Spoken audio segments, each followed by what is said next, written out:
Sebelumnya, Assalamualaikum warahmatullahi wabarakatuh. Kami dari mata kuliah Extended Reality Sistem Teknologi K01 dengan beranggotakan kelompok yaitu Aditya Lutfi Irawan dengan nomor NPM 1970064164040.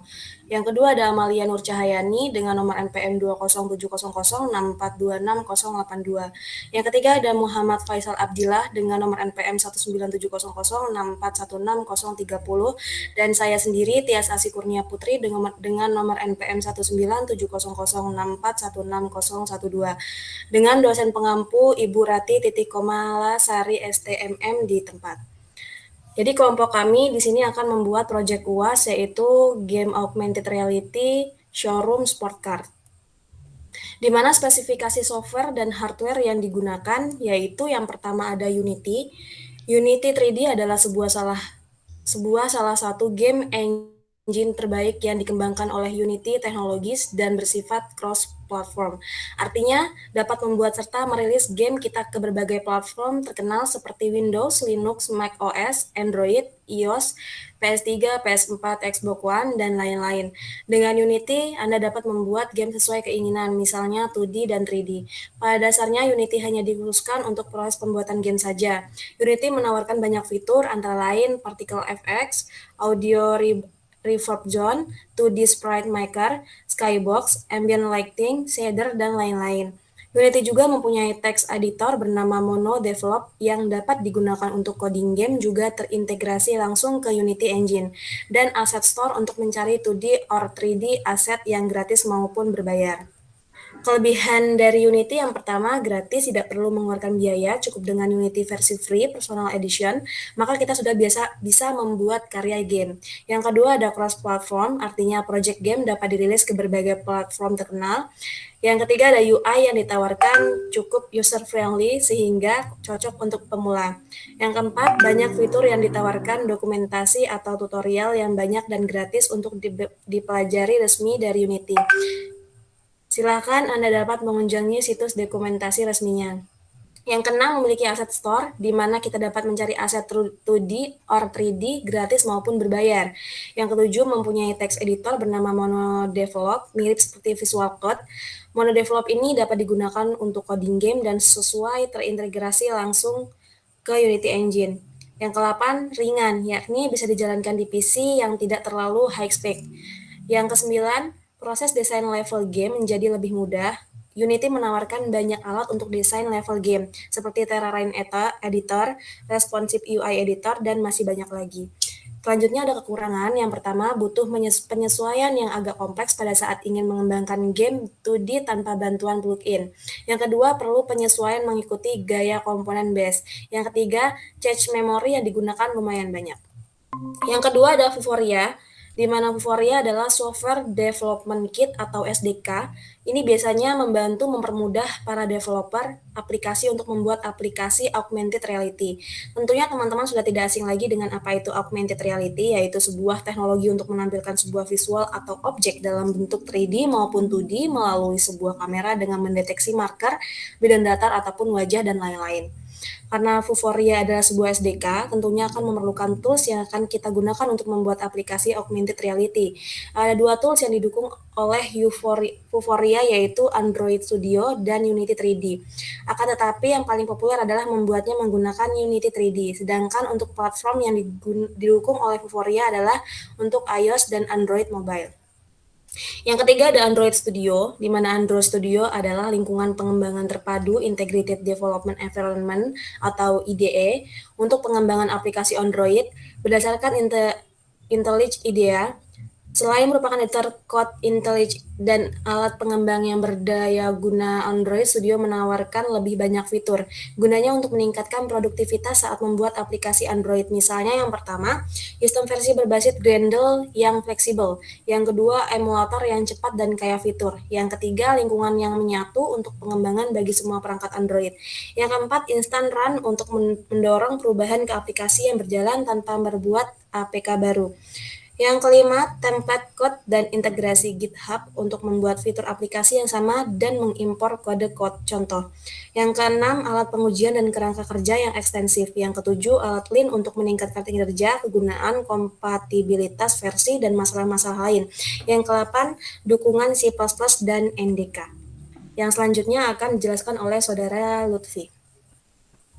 Untuk selanjutnya ada Software Development Kit atau SDK.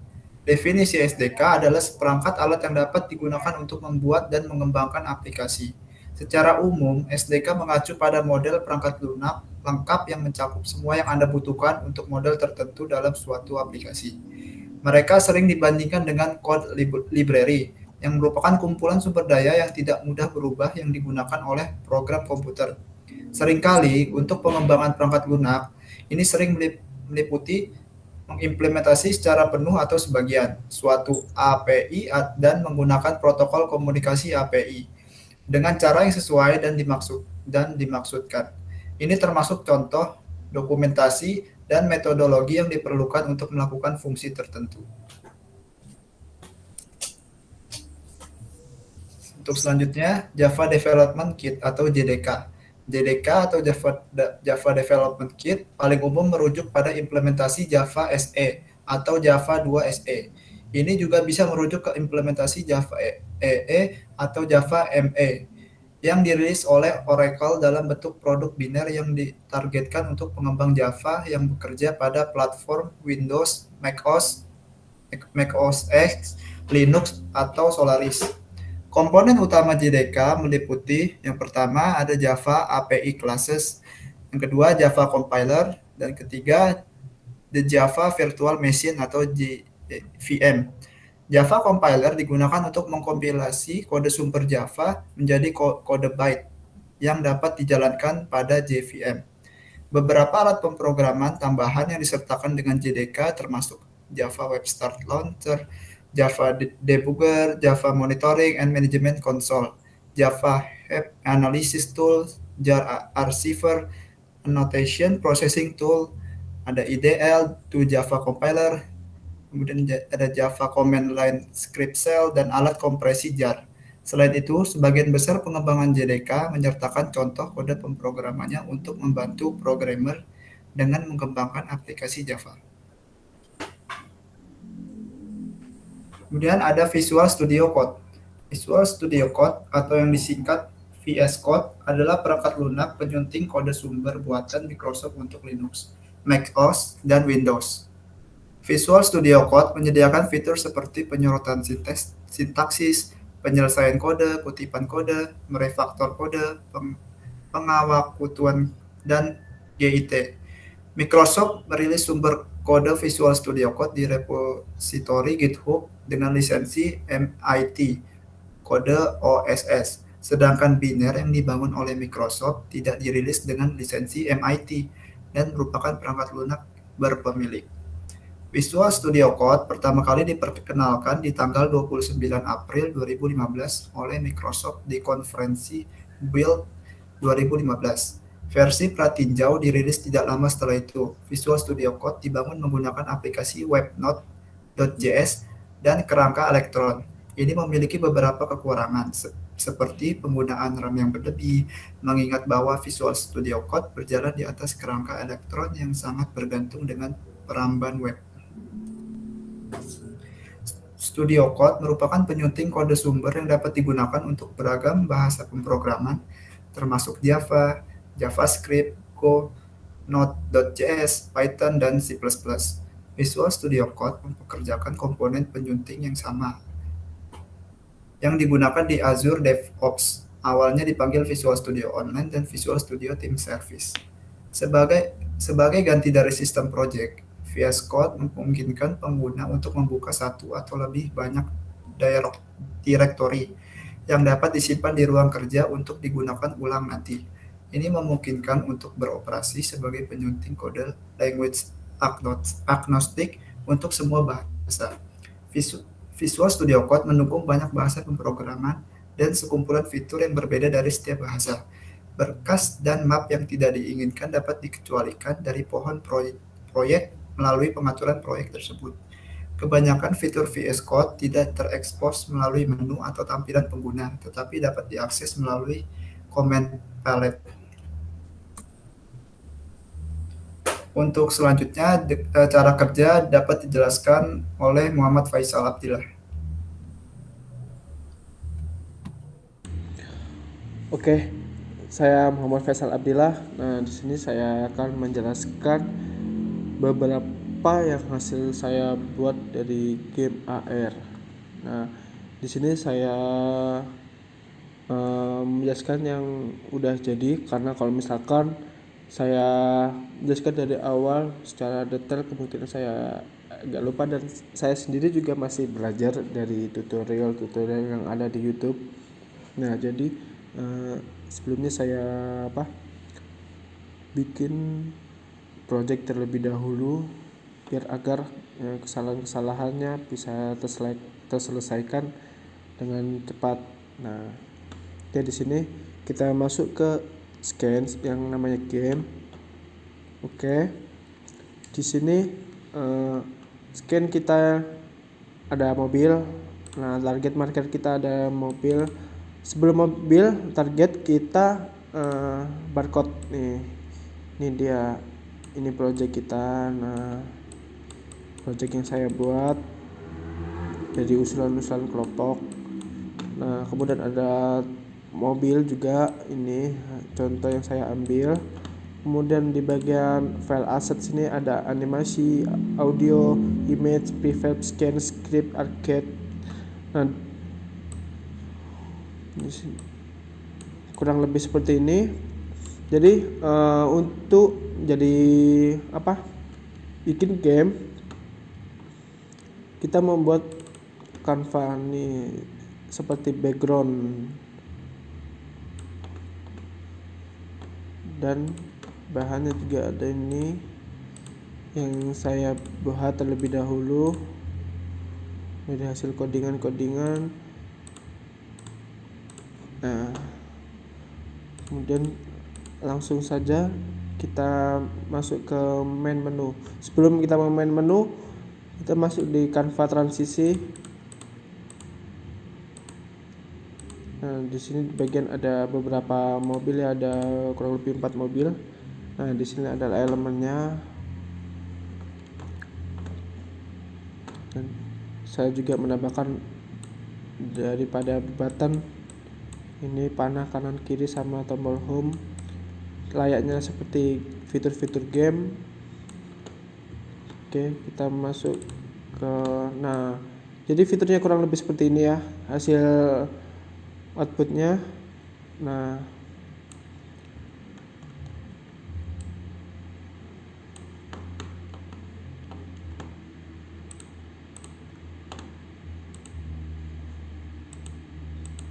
kita juga menggunakan script daripada coding tersebut. Nah, tujuan penjelasan saya di sini bagaimana biar bisa transisi, dan di sini juga ada 2 mode atau 2 aplikasi Unity. Nah, langsung hasilnya kurang lebih seperti ini. Oh ya, sebelumnya kita masuk ke Fufre configuration.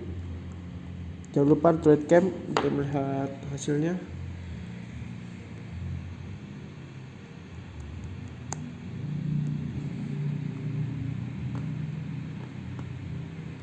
Oke, langsung masuk ke threadcam. Oke, threadcam nyala.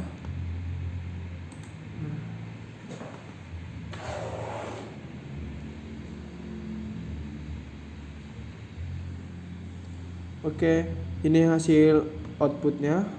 Kita maximize on play. Nah, hasil outputnya seperti ini. Kita pilih mobil, nanti akan muncul. Nah, hasil outputnya seperti ini.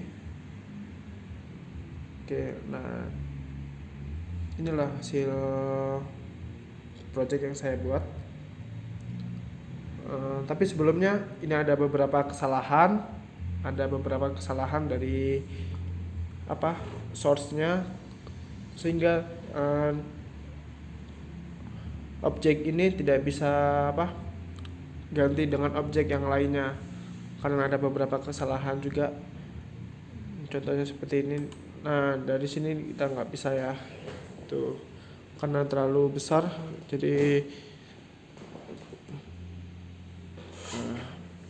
untuk kembali ke menu sebelumnya, kita klik. Nah, kemudian kita klik exit. Nah, exit ini berguna untuk kita pakai build Android.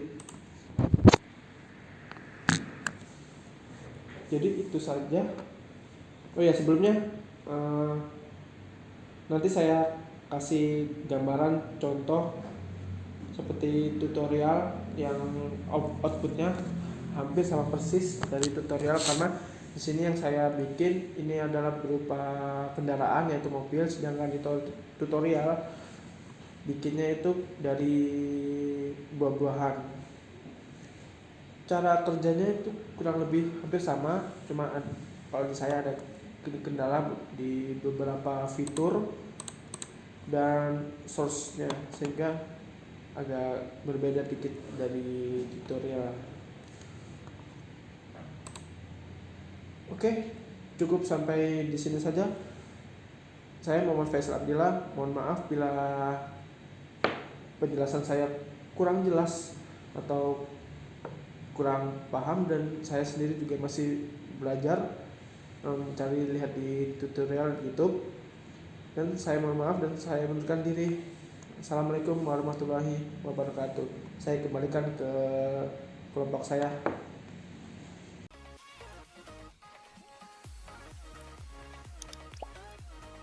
Buah apel. Buah alpukat. Buah alpukat. Oke, kita tes lagi. Buah alpukat. Buah alpukat. Buah pisang. Buah ceri. Buah lemon. Buah persik.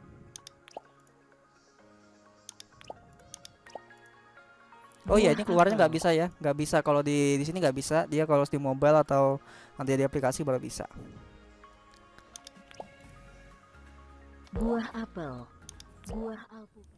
Mungkin itu saja yang dapat kelompok kami sampaikan untuk proyek UAS kali ini. Saya akhiri. Wassalamualaikum warahmatullahi wabarakatuh.